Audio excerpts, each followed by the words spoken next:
Hi guys, this is Vitaly with AFT Dispatch and A2C Logistics, and in today's video, I'd like to speak with you about the Panama Canal drying up. But first, roll the intro.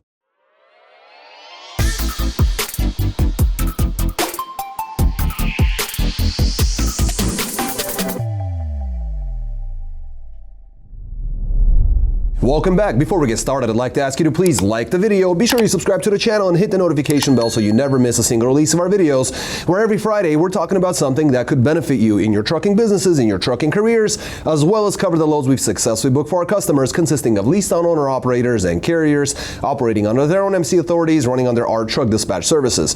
As always, guys, big thank you for all the likes you've provided in all the previous videos. Please do keep them coming, and let's talk about the Panama Canal. It's drying up, and it's going to affect us in the trucking industry. It's going to be quite immense. Now, let's talk about this, because here's the thing, guys. I've been following the story personally for the last 2 to 3 weeks. Oddly enough, the mainstream media hasn't really made a peep about it. Just today, at the recording this video, I noticed that FreightWaves did publish an article. Bloomberg finally published an article. There were some more mainstream websites and outposts that have been publishing about this, but this is a much bigger deal than the credit that it gets at this time. So, for 2 to 3 weeks ago, it was just kind of starting out, but honestly, there have been warnings about this going all the way back to April, and not many had listened, and now it's becoming catastrophic. So here's the thing, guys. This is kind of is going to be kind of a doom and gloom video, but I promise you, stick around. You're going to want to listen to this because at the end of this video, at least at the end of this section of the video, we are going to have some good news for you guys. And so I definitely want to make sure that you guys don't think, oh, here we go again, more bad news. No, not really. So here it is, guys. What's going on at the Panama Canal? A lot of freight comes to the United States, primarily from Asia to the United States using the Panama Canal. And water levels have been recorded as an all-time low. Okay, now May last month was actually the driest month in over 70 years. They beat all the records. And what's worse is that the El Niño season that's coming up, that's been confirmed that it's going to be happening, is going to make matters considerably worse. Now, there are some estimates that it's going to, there's an over 50% chance that it will be bad in terms of El Niño, and there's an over 80% chance of it being bad. So either way, our work's cut out for us. We know that things are not looking up with El Niño drying up the canal further. In fact, it's actually Lake Gatun that they use to move fresh water into the canal, and that's what's drying up, which is leading to the Panama Canal also drying up. Now, what this is actually leading to is basically a restriction on how much freight can be on those freighters, those ocean liners. And what we're looking at is a reduction of 40%. So 40% less freight. That's a huge reduction. And what's happening is that these ocean carriers are implementing very large surcharges per container box. So they're having to use smaller containers, or they're having to use less containers, which requires more ships to go out there, which is creating further congestion. They're restricting the number of trucks that are the ships that are allowed to go through the canal on a daily basis, and all of that is adding up to some bad news. So for example, there is a potential to use a different route. So there is the Suez Canal, which has had, a couple of years ago, there's been ships that got stuck there for other reasons, but that actually makes the route longer, makes it more costly. And then there's, of course, the issues in the Southern California ports where they're dragging on for over a year, all these employment, issues. There might be strikes, and, a lot of the shippers, they're kind of concerned about California, so they're going around to other ports, and they're looking at, possibly going in through the ports in Georgia, Texas. We're talking different routes, right? So possibly the East Coast, and then using rail, using trucks to be able to move freight into other other parts of the country. And the surcharges are quite big. In fact, some of the calculations actually made a percent change of 50% in terms of rate increases with these surcharges included. So, the folks that are going to really benefit from this, quote unquote benefit, is going to be the ships, the ship owners, the companies that run these major freighters. And basically the way that they put it is that the economic consequences are beyond circumventing. And so it's kind of in the cards, and we can certainly rest assured, one way to put it, that things are not looking good for the trucking industry, because the truckers are not going to benefit from this. And what they're talking about is this being extremely similar to the types of market conditions that you and I experienced back in 2020. Now remember, COVID-19 kicked in at the end of 2019. Nobody knew what was going on. 2020 really hit really hard. Tonnage went down. There was no freight. Ports were shut down. You guys remember what happened, but you must remember, and this is the good news, what happened afterwards. Freight just shot through the roof.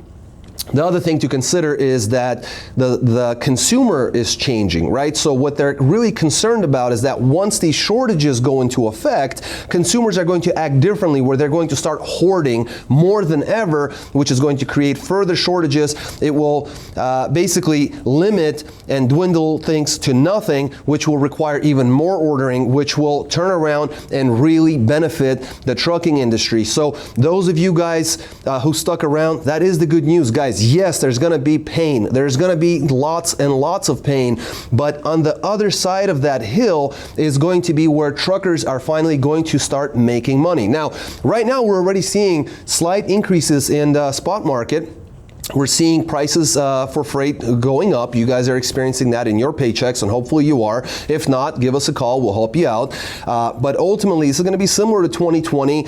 There are some issues that that they're trying to work out in terms of different pricing models. But ultimately, it's going to create lots of problems. And it's beyond me why mainstream media isn't covering this. And like I said, for 2 to 3 weeks, I've been looking at this, and now it's starting to make headlines, make news. And it's unfortunate, because a lot of truckers are going to go out of business because of this. And those of you who will remain strong, whether you have available savings to get you through this period, or your operating costs are extremely low and you're going to be able to get through this period, either way, on the other side of the hill is where you're going to see the money really coming in. I know it's not good news for all the difficulties that we're all gone through and have been going through and continue to go through day in and day out. Stay strong, but ultimately good things are around the corner. And unless of course El Niño kicks into the 2024 market year, then that's going to actually exacerbate that a little bit longer,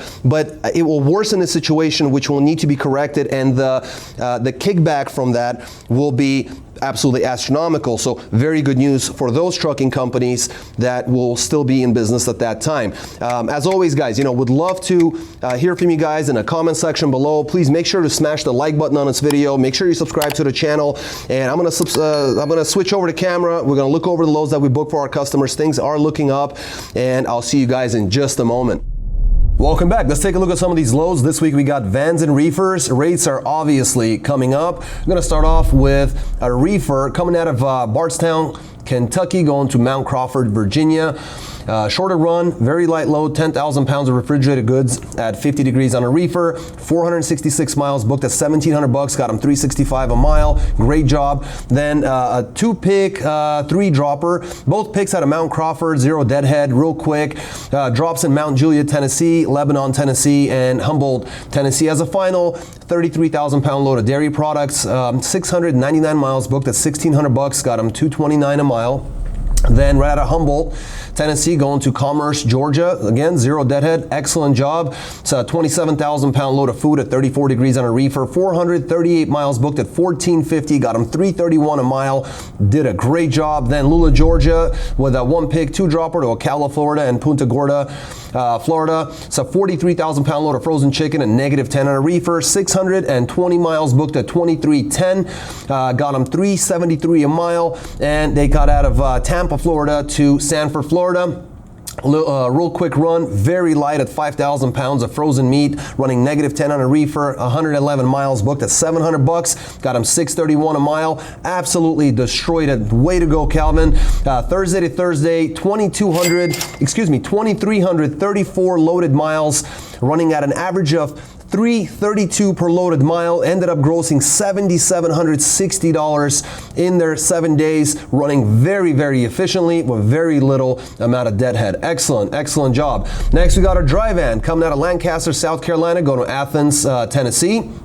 It's a 44,000 pound load of consumer goods, 325 miles, booked at $1,000 even, got them 308 a mile. Then Vanori, Tennessee, going to Kansas City, Kansas, 12,000 pound light load of drugs and medicines, 743 miles, booked at 1501, got them 202 a mile. Then Riverside, Missouri to Belfort, South Dakota, heavier load, 45,000 pounds of bottled water. Water's usually heavy on the loads, 749 miles, booked at 2100.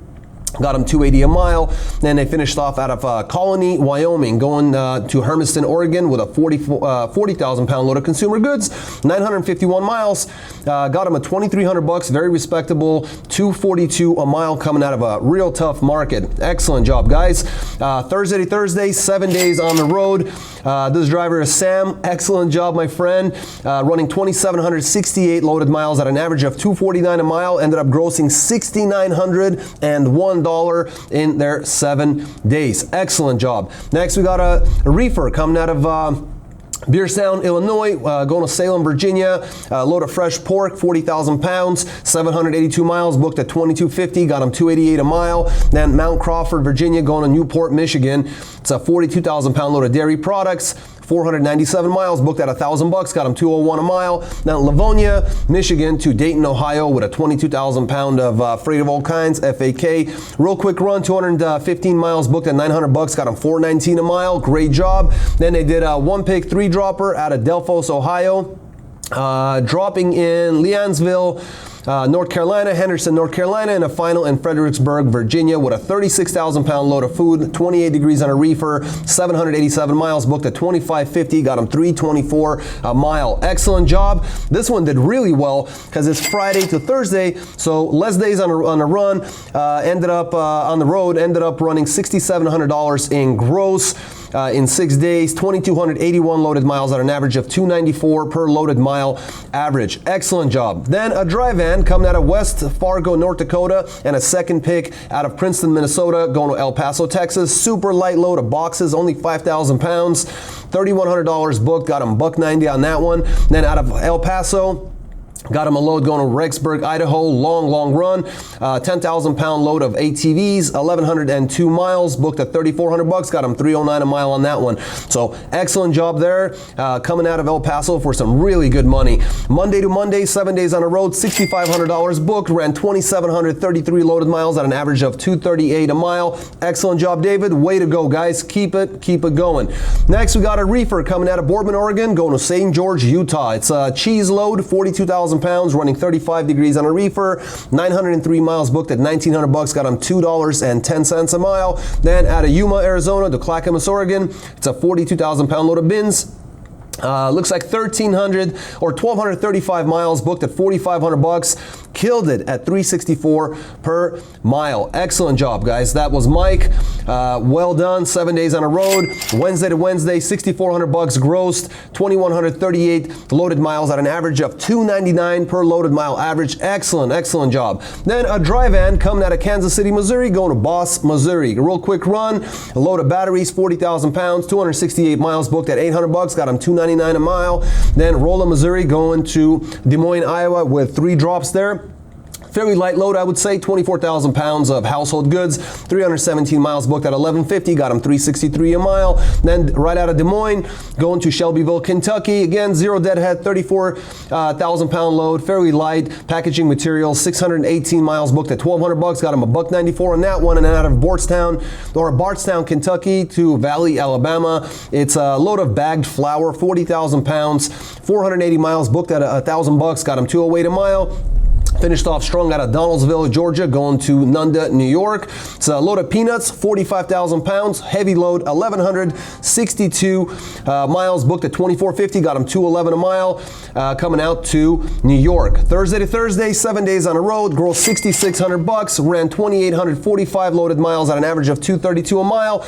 Excellent job, Chris. Let's keep this thing rolling. Finally, the last one is a dry van coming out of Chesapeake, Virginia, going to Shreveport, Louisiana, with a 14,000 pound FAK load, 1,161 miles, booked at 2,200 bucks, got him $1.89 a mile, and then I took a load out of Latexo, Texas, going to Channelview, Texas, with a 42,000 pound load of plastic resin, 135 mile quick run, 650 down in the pocket. That's $4.81 per loaded mile. Then out of Houston, Texas, with looks like 3 drops: St. Albans, West Virginia, Harrisonburg, Virginia, and Fredericksburg, Virginia. It's a 42,000 pound load of dry goods, 1,497 miles, booked at 34.50, got them $2.30 a mile. Excellent job. Tuesday to Wednesday, so we're looking at looks like a little bit of a longer week. Gross 6,300 bucks on that one, 2,793 loaded miles, and so didn't really strain themselves too much, but got them at 226 a mile. Excellent job. Looks like that was Jonathan. So guys, as you can see, the money's still there. Rates are increasing. The guys are able to get them good rates, good miles.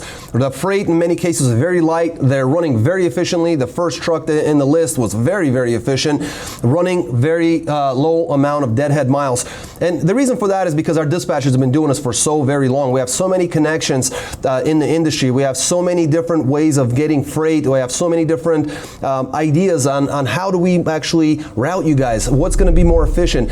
Are we pricing this right for the market that it's going? Is it a right price for the market it's actually leaving? So it's all about not leaving money on the table. You want to make sure you don't overprice things, but you definitely want to make sure you don't underprice things. And where that comes in is when you have strong dispatchers. Now the good news is that we not only work with carriers who operate under their own MC authorities, I mentioned at the beginning of the video, we also work with leased on owner operators. So in the case of the leased on owner operators, guys, lots of great companies out there, but in many cases their dispatch is weak, or they're charging too much, or they're not getting you the kind of miles you need, the money that you need. And right now, every penny matters. Every 10 cents on a mile matters, because it's slim pickings out there, and our guys are picking out the very best. So if you have your own MC authority, or if you are a leased on owner operator, either way, get in touch with us.